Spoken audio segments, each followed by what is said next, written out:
Hey guys, today I wanted to talk about The Blacktongue Thief by Christopher Buehlman. This is a relatively new Grimdark fantasy book, came out a couple years ago, and it sort of marks the fantasy debut for Christopher Buehlman, who is an author known for his horror novels. I did check out one of those books before reading this, being The Lesser Dead. I made a mini review for that last month. I really enjoyed it, so I had high hopes going into this one, interested to see how this author would tackle a fantasy world, and he definitely did.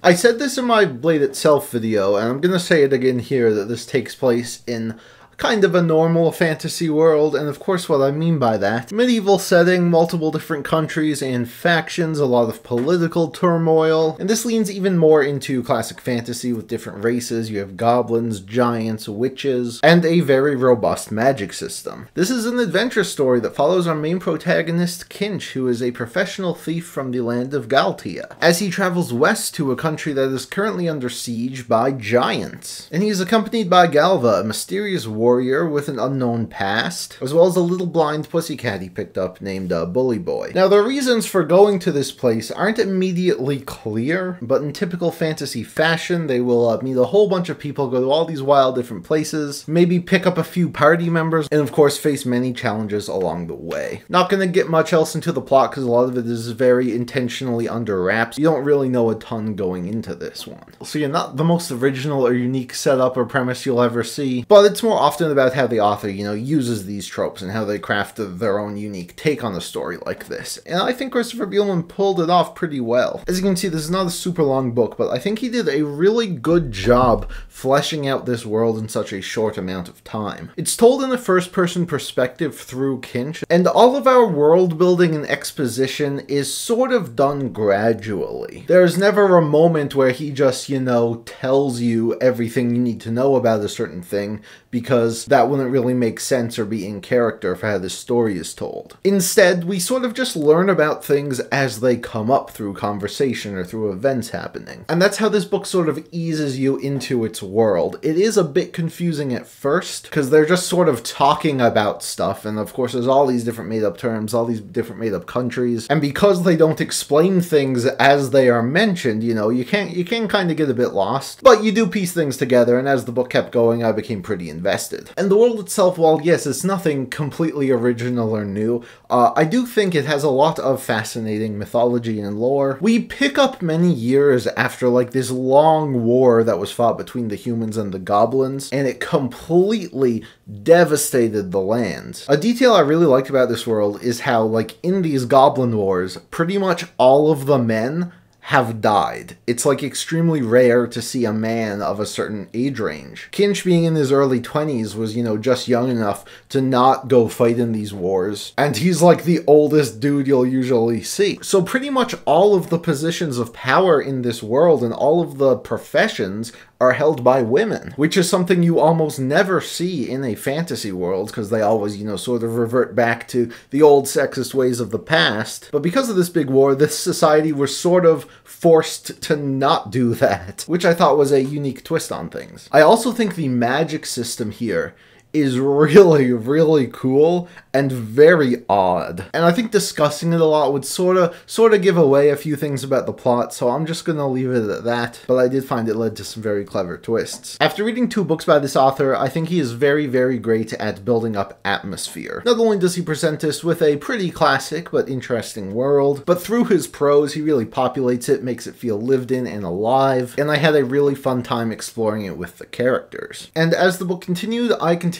to greatly enjoy it. I really loved seeing every new environment, learning more about this world. There's just a lot of fun fantasy adventure stuff going on here, and when it pulls out the big reveals, when you finally learn, why they're even going on this quest in the first place, what's at stake, I found it to be very satisfying. A lot of the twists were very clever, they made a ton of sense, and it set up a sequel that I am definitely going to be checking out. Now, as I mentioned, this is a grimdark book, it's not all sunshine and rainbows. A lot of disturbing things have happened in this world and happened to the people in it. Of course, this is a very popular fantasy subgenre, but I think Blacktongue adds something very unique to grimdark stories, in that it's funny. It's really, really funny. Despite the horrible things often happening, our characters, mainly Kinch, our narrator, is very sarcastic, he's very witty, and he comes up with a lot of colorful things to say. And it makes the tone of this book, whose subject matter is very dark,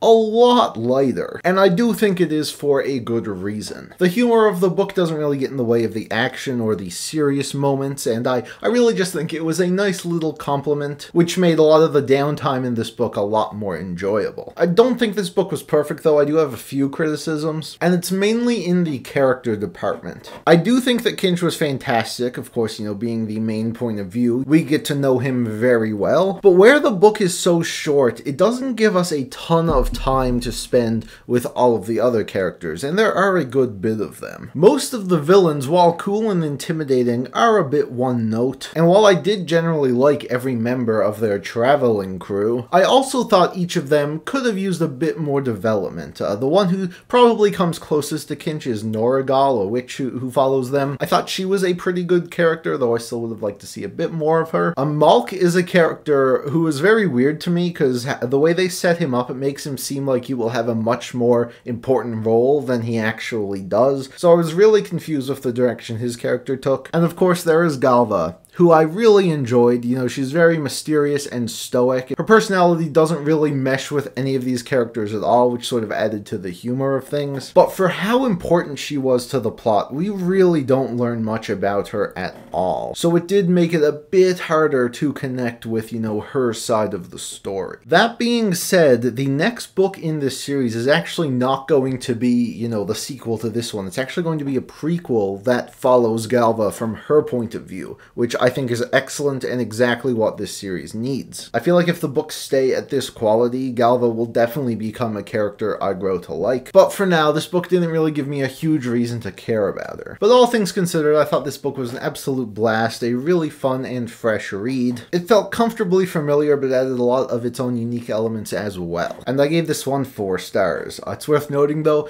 I read this with my book club with a bunch of people who don't often read fantasy books, and let's just say, not all of them were super big on it. Some of them found this world extremely hard to get into and also had trouble following the story. I personally did not have this problem at all, but what I gather from this is that if you are new to fantasy novels, probably don't start with this one. Become a bit more well-read and other stuff first. But if you are, I think this is a pretty solid one, and yeah, definitely gets my recommendation. So with that, thank you all for watching. You can leave your thoughts on this book if you have read it in the comments down below. Go watch Oshinoko. It's out. It's amazing. Let's go. And I will see you all in the next video.